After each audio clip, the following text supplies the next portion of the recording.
परम प्रेममय श्री श्री ठाकुरेर आतुल राঙা চরণে জানালাম শতকোটি প্রণাম। আমার ইষ্ট প্রাণদাতা ভাই বোন মা সকলকে জানালাম জয়গুরু। আশা করব আপনারা সকলে খুব ভালো আছেন, সুস্থ আছেন।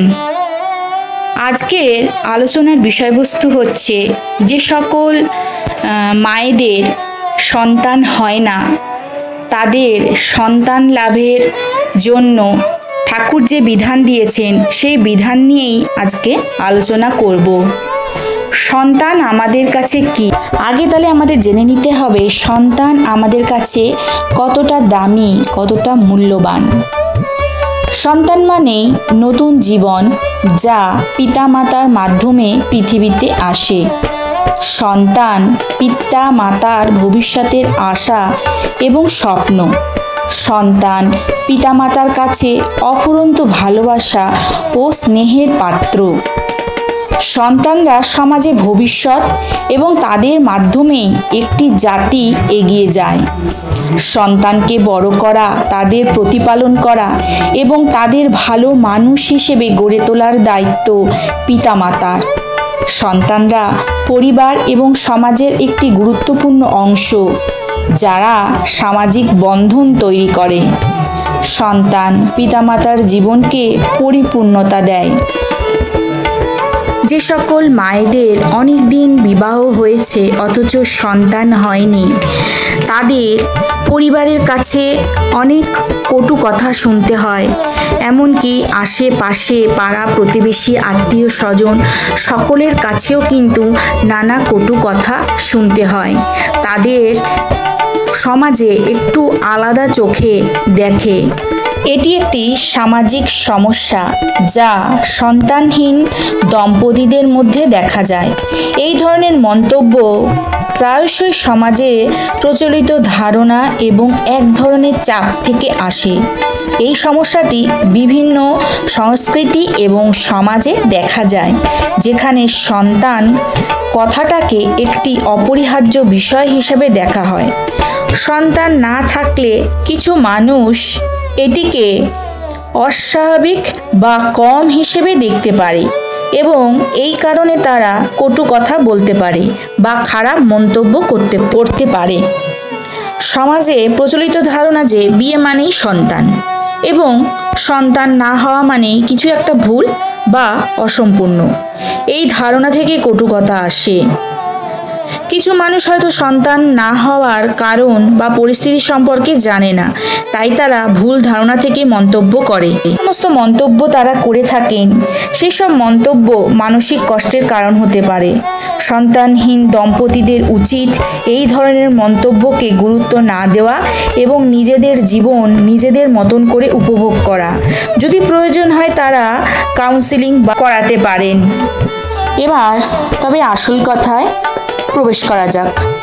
ঠাকুর অনুকূলচন্দ্র নিঃসন্তান দম্পতিদের সন্তান লাভের জন্য বিশেষ কোনো উপায় বা টোটকা দেননি।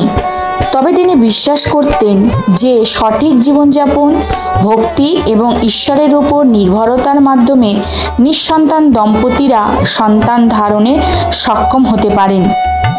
তিনি সৎসঙ্গ নামক একটি আধ্যাত্মিক সম্প্রদায়ের প্রতিষ্ঠা করেন, যেখানে ঈশ্বর ও গুরুতে ভক্তি, সংযম এবং আদর্শ জীবনযাপনের মাধ্যমে জীবনে উন্নতি লাভের কথা বলা হয়েছে। ঠাকুর অনুকূলচন্দ্র নিঃসন্তান দম্পতিদের জন্য কোনো নির্দিষ্ট মন্ত্র বা পদ্ধতি দেননি, বরং তিনি তাদের কিছু সাধারণ নির্দেশাবলী দিয়েছেন, যা তাদের জীবনযাত্রার ইতিবাচক পরিবর্তন আনতে সাহায্য করতে পারে। ঠাকুর অনুকূলচন্দ্র সৎসঙ্গে যোগ দিয়ে তার আদর্শে জীবনযাপন করার কথা বলতেন। তিনি বিশ্বাস করতেন যে তার আদর্শ অনুসরণ করলে মানুষ জীবনের সকল ক্ষেত্রে উন্নতি লাভ করতে পারে, যার মধ্যে সন্তান ধারণের বিষয়টিও অন্তর্ভুক্ত। ঠাকুর এও বললেন, তার শিক্ষা অনুযায়ী ইষ্টের প্রতি ভক্তি, সৎসঙ্গে থাকা এবং আদর্শ মানুষ হওয়ার চেষ্টা করলে জীবনে শুভ পরিবর্তন আসে। এই পরিবর্তন নিঃসন্তান দম্পতিদের সন্তান লাভের ক্ষেত্রেও সহায়ক হতে পারে বলে তিনি মনে করতেন। সৎসঙ্গে থাকলে মানুষ ভালো কাজে উৎসাহিত হয় এবং তার জীবনে ইতিবাচক প্রভাব পড়ে। ইষ্টের প্রতি গভীর ভক্তি থাকলে জীবনে চলার পথ সুগম হয় এবং মানসিক শান্তি পাওয়া যায়। সদাচরণ মানুষের জীবনে সমৃদ্ধি আনে।